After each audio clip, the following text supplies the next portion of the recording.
श्रीमत् सच्चिदानंद सद्गुरु स्वामी स्वरूपानंद महाराज की जय। श्रीमत् सच्चिदानंद सद्गुरु स्वामी माधवनाथ महाराज की जय। सब संतन की जय। जय जय रघुवीर समर्थ। हरिओम। श्रीमद अभंग ज्ञानेश्वरी अभ्यास उपक्रम सत्र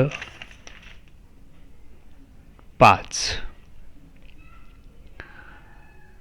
आपण गेल्या सत्रामध्ये गीतापूर्व जी चरणं आहेत अभंग ज्ञानेश्वरीतील 150 पर्यंत याबाबत यथामती यथाशक्ती आपण चिंतन पाहिलं आणि आता आजच्या सत्रामध्ये आपण भगवद्गीतेनुसार सुरुवात करणार आहोत चिंतनाला। आणि म्हणून भगवद्गीतेची सुरुवात आपण भगवंताचं नाम घेऊन करत असतो। त्याप्रमाणे ओम नमो भगवते वासुदेवाय। आणि पहिला श्लोक आहे धृतराष्ट्र उवाच धर्मक्षेत्रे कुरुक्षेत्रे समवेतः युयुत्सवः मामकः पांडवाश्चैव किं कुर्वत संजय।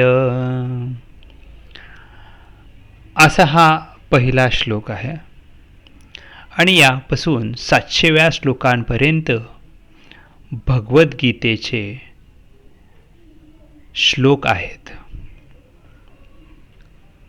आता या एकंदर 700 श्लोकामध्ये उवाच असं म्हणून ते पात्र काय म्हटलेलं आहे ते त्या श्लोकामध्ये सांगितलेलं आहे। आणि भगवद्गीतेमध्ये बघितलं तर प्रामुख्याने जी पात्र आलेली आहेत त्यातलं पहिलं पात्र आहे राजा धृतराष्ट्र। आणि त्याची भूमिका जर बघितलं तर तो जन्मापासून अंध आहे, जन्मांध आहे। आणि त्याचं वर्णन करताना तो पुत्र मोहित आहे असं वर्णन केलेलं आहे। दुसरं पात्र आहे संजय। आणि धृतराष्ट्राच्या या प्रश्नाला संजयाने उत्तर द्यायला सुरुवात केलेली आहे। संजय विवेकी आहे पण तो पारतंत्र्यात आहे, कारण राजाच्या म्हणण्यापुढे त्याला जाता येत नव्हतं। तिसरं पात्र आहे दुर्योधन। दुर्योधन स्वतंत्र आहे, त्याच्यावरती कुणाचं बंधन तो पाळत नाहीये, पण अविवेकी आहे। चौथं पात्र आहे अर्जुन, जो शिष्यत्वाच्या भूमिकेत आहे आणि ठिकठिकाणी आपल्या साधकाची भूमिका तो मांडतो आहे असंच आपल्याला वाटतं। आणि पाचवं पात्र आहे भगवान श्रीकृष्ण, ज्यांनी ह्या भगवद्गीतेचा पूर्ण उपदेश केलेला आहे आणि ते सद्गुरूंच्या भूमिकेत आहेत। आता या पहिल्या श्लोकावरती 151 ते 154 अशी 4च चरणं आहेत। आपण या पहिल्या 4 चरणावरच्या चिंतनाला थोडा जास्त वेळ देत आहे, कारण एकदा भूमिका कळली की मग पुढं आपल्याला कळणं सोपं जातं। आपण जर बघितलं तर धर्मक्षेत्र कुरुक्षेत्र आणि तिथं एकत्र आलेले युद्ध करायला उत्सुक असलेले माझे आणि पांडवाचे जे पुत्र एकत्र जमलेले आहेत त्यांनी काय केलं हे मला लवकर सांग, कारण ह्याचा निकाल काय होणार आहे ह्याची घाई धृतराष्ट्राला झालेली आहे. आणि आपण जर बघितलं तर गीतेसारख्या अत्यंत श्रेष्ठ अशा ग्रंथाला हा त्या ग्रंथाचा उपक्रम आहे, म्हणजे सुरुवातीचा विषय आहे. आणि ह्या सुरुवातीच्या विषयामध्ये ह्या भूमिका मांडलेल्या आहेत की जे धर्मक्षेत्र आणि कुरुक्षेत्र आहे तिथं माझे आणि पांडवाचे जे पुत्र एकत्र जमलेले आहेत ते आता युद्ध करत आहेत, तर त्याचा निकाल काय लागणार आहे ते मला लवकर सांग. आणि कुठल्याही ग्रंथाचं एक षडलिंगपूर्वक त्याचा अभ्यास केला जातो, तो ग्रंथ कसा आहे. आणि त्यातलं पहिलं असतं उपक्रम उपसंहार एकवाक्यता, म्हणजे ज्या विषयाने त्या ग्रंथाची सुरुवात झालेली आहे त्या विषयाच्या अनुषंगाने त्याचं उपसंहार म्हणजे शेवट असला पाहिजे. आणि या पहिल्या श्लोकामध्ये जो उपक्रम मांडलेला आहे त्याचं गीतेच्या शेवटच्या श्लोका म्हणजे 700व्या श्लोकामध्ये उपसंहार केलेला आहे. आणि तो गीतेतला शेवटचा श्लोक म्हणजे यत्र योगेश्वरः कृष्णो यत्र पार्थो धनुर्धरः तत्र श्रीविजयो भूतिर् ध्रुवा नीतिर्मतिर्मम. संजय सांगतो, अरे धृतराष्ट्रा, हे तू काय प्रश्न विचारत आहेस? तिथं एकत्र जे जमलेले आहेत त्यांनी काय केलं आणि त्याचा निकाल काय लागणार आहे ते युद्ध झाल्यानंतर जो निकाल लागायचा आहे तो लागेल. पण मी एवढं सांगतो की धर्मक्षेत्र म्हणजे जे धर्माचं आलय असलेले भगवान श्रीकृष्ण जे आहेत, आणि कुरुक्षेत्र म्हणजे जिथं आपली कर्मनिष्ठा आहे ते कर्मनिष्ठा असलेला अर्जुन जो आहे, हे जिथं आहेत तिथंच श्री विजय वैभव अचल नीती हे सगळं असणार आहे, त्याचाच विजय होणार आहे. त्यामुळे ही उपक्रम उपसंहार एकवाक्यता ह्या भगवद्गीतेला अत्यंत तंतोतंत जुळणारी आहे. आता ही जी सर्व भूमिका पहिल्या श्लोकाच्या निमित्ताने आणि भगवद्गीतेत मांडलेली आहे. मग कदाचित असं वाटत असेल की हे काहीतरी कथा चाललेली आहे आणि मग ह्या कथेमध्ये एक कथा म्हणून आपण ऐकायचं असं वाटण्याची शक्यता आहे. पण ह्या अद्वैत ग्रंथातले कुठलाही शब्द, कुठलीही ओवी, कुठलंही चरण, कुठलाही श्लोक हा आपल्यासाठीच आहे. आपण फक्त त्या पद्धतीने बघावं लागतं. आता यात वर्णन केलेली सर्व पात्र जी आहेत ती सर्व पात्र आपणच आहोत. धृतराष्ट्र जो जन्मापासून आंधळा आहे आणि पुत्राने मोहित आहे, आपल्या आत असलेलं अज्ञान म्हणजेच धृतराष्ट्राची भूमिका आहे. आपण जन्मापासून स्वरूपाच्या ठिकाणी आंधळे आहोत, अज्ञानी आहोत. आणि ह्या अज्ञानाचं ज्या पुत्रामुळं आपण मोहित झालेलो आहे, तो अज्ञानाचा पुत्र म्हणजे देह मी आहे असं वाटणं, आणि ह्या देहाच्या प्रेमात आपण मोहित होऊन गेलेलो आहे. त्यामुळे आपल्याला काही सुचत नाही आहे.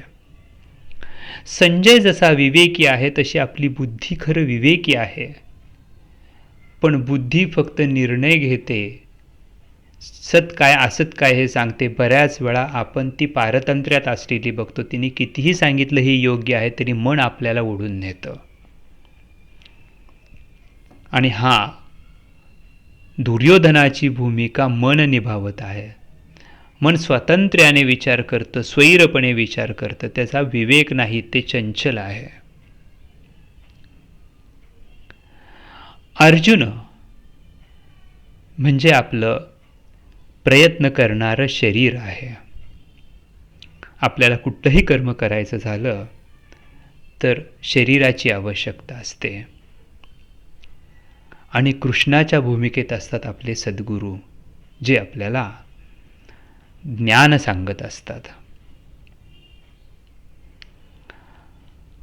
आपण पाहिलं की जसं धर्मक्षेत्रे कुरुक्षेत्रे तिथं युद्ध चाललेलं आहे, तसं आपल्याही आत साधकाच्या जीवनामध्ये धर्माला अनुसरून वागून आत्मप्रचिती घ्यायची का संसारिक कर्माच्या नादी लागून वाहवत जायचं, ह्या विचारांचं सतत युद्ध चालू असतं. आणि मग ह्या व्यवहारात वागत असताना आपण सर्व जे काही माझं तुझं चाललेलं असतं, त्यामुळं प्रपंचातले अनेक व्याप आपण ह्या माझं तुझ्यामुळं वाढवलेले आहेत. सर्व प्रपंचच बघितला तर मला वाटतं हा तुझं आणि माझं ह्याच्यामुळेच आहेत. म्हणून तसं जर बघायला गेलं तर अशा अद्वैत ग्रंथातला कुठलाही ओवी श्लोक हे आपल्याशी निगडीत नाही असं होत नाही. म्हणून बऱ्याच वेळा असं म्हटलं जातं की पहिल्या अध्यायामध्ये काहीच नाही, उलट मी तर म्हणेल की पहिल्या अध्यायामध्येच आपली पूर्ण भूमिका मांडली गेलेली आहे. म्हणून मला असं वाटतं की कुठल्याही अशा ग्रंथाचा अभ्यास करत असताना त्या ग्रंथातल्या ओवीला, चरणाला, श्लोकाला आपण आरसा बनवावं. म्हणजे जसं आपलं प्रतिबिंब आपण आरशात बघत असतो, तसं आपल्या जीवाचं, आत्म्याचं प्रतिबिंब आपण त्या श्लोकात बघत आहोत. ह्या भूमिकेतून जर आपण त्या ग्रंथाचा अभ्यास केला तर आपल्याला जास्त स्पष्टता येत जाईल. आता मला हेही आठवतं की आपण लहानपणी पूर्वी कदाचित हा पहिला अध्याय म्हणजे युद्धस्य कथा रम्य, हा अशा पद्धतीने युद्धाचं वर्णन खूप छान वाटायचं आणि दुसऱ्या अध्यायापासून वाचणं हे आपल्या आवाक्याच्या बाहेर आहे असं वाटायचं. पण जसं आपलं वय बदलत जातं तशा तशा आवड बदलत जातात. जसं लहानपणी सागरगोट्या किंवा बांगडीचे तुकडे घेऊन जर आपण सारीपाट खेळत असलो तर आता त्याची किंमत लक्षात येते की त्या फुटक्या बांगड्याच्या काचीची किंमत अशी काय आहे. तसं ह्या ओव्या जरी आपल्याला फार भावत नसल्या तरी ज्यावेळेस आपण असा विचार करू की ती आपलीच भूमिका आहे, त्यावेळेस आपण आपलं स्वतःचं प्रतिबिंब त्या ओवीमध्ये, त्या चरणामध्ये पाहायला सुरुवात करू शकतो. आणि यावरती ज्ञानेश्वर माऊलींनी चांगदेव 65 स्पष्ट उल्लेख केलेला आहे. चांगदेव 65ची जी 63वी ओवी आहे, तिये परी जो इया दर्पण करील ओविया, तो आत्मा एवढिया मिळेल सुखा. म्हणजे ह्या ओव्यांना जो दर्पण करेल आणि दर्पणात जसं आपलं आपण प्रतिबिंब बघतो तसं या अद्वैत ग्रंथामध्ये ज्यावेळेस आपण आपल्या आत्म्याचं प्रतिबिंब बघेल त्यावेळेस आपल्याला खरा अभ्यास सुरू होईल असं मला वाटतं. आणि मग असं 154 चरणापर्यंत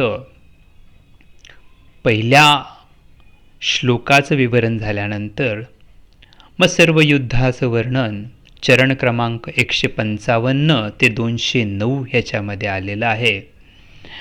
आणि मग शंखध्वनीचं वर्णन 210 ते 268 मध्ये आलेलं आहे. या युद्धाचं आपण चिंतन केलं आणि आपल्या जीवनात सतत आपण शंखच करत असतो, मला हे जमत नाही, त्याला मला हे जमत नाही. आणि म्हणून हा शंखध्वनीसुद्धा आपल्याच शीच निगडीत आहे असा ह्याचा अर्थ चिंतन करून आता आपण इथं थांबूया. हरिओम. ओम रामकृष्ण हरी. श्रीकृष्णार्पणमस्तु. श्रीगुरुचरणारविन्दार्पणमस्तु. हरि ओम तत्सत्. हरि ओम तत्सत्. हरि ओम तत्सत्. आपला स्वामी सेवक. हरि ओम.